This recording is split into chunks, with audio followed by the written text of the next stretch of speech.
So I've got my circles, a couple different things. I've got this template that has a number of different size circles you can see there, all the way from 2 inch, 2 1/4 inch down to little tiny things that are basically just dots. Other things you can use for a circle, if it's a circle, go for it. This is just a roll of masking tape, low fire glaze bottle, okay, I can use that. You can also use the lid to maybe make a impression. Okay, and I'm not sure if you guys can see that, but it's made a little impression in the clay so that I could then smooth that out if I wanted to. But I'm gonna go ahead and use, I think, some circles here. I think I'm gonna go ahead and go with something that's about that size there. Remember, before we start, we hate, or at least I do, I hate that look of the texture of the canvas from the slab roller. We don't wanna see that. It does not take long. Smooth it out so that it's nice and clean. You got a nice smooth surface to begin with.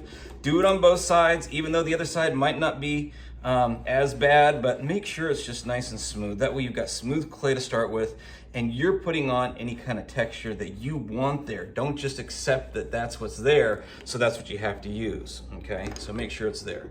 All right, so I'm gonna cut out, if I go 1, 2, 3, 4, 5, 6. I'm gonna need about 7 of these, okay? 1. And then once I get these cut out, darn it, that one messed up. Once I get these cut out, I'm gonna go ahead and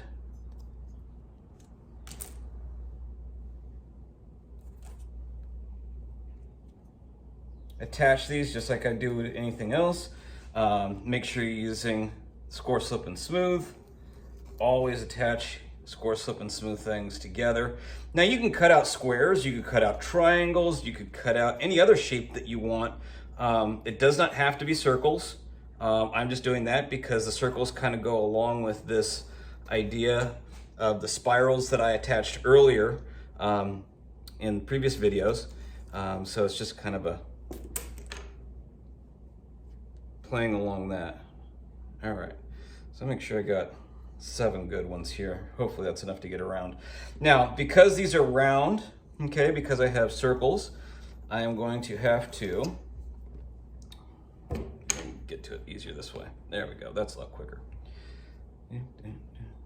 Because I've got circles, I'm gonna have to fill in part of it with maybe something else, because when you put 2 circles together, you can see that over here, okay, I've got this little gap down in here, okay, that we're gonna have to figure out what we're gonna do with. So we're gonna go ahead and just kind of dry fit these on, make sure I got enough. If I need to, I can cut a couple more, which it looks like I'm gonna have to do at least 1 more. 1, and of course, it always ends up doing that.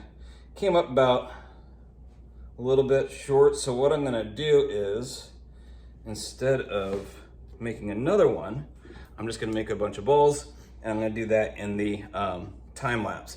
Now remember, score, slip, and smooth any individual pieces you can. Score and slip here, score and slip on the bottom of the piece you're attaching, and then also on the sides wherever you can. So I'll show you what that looks like in the next video, and hopefully it won't take too long.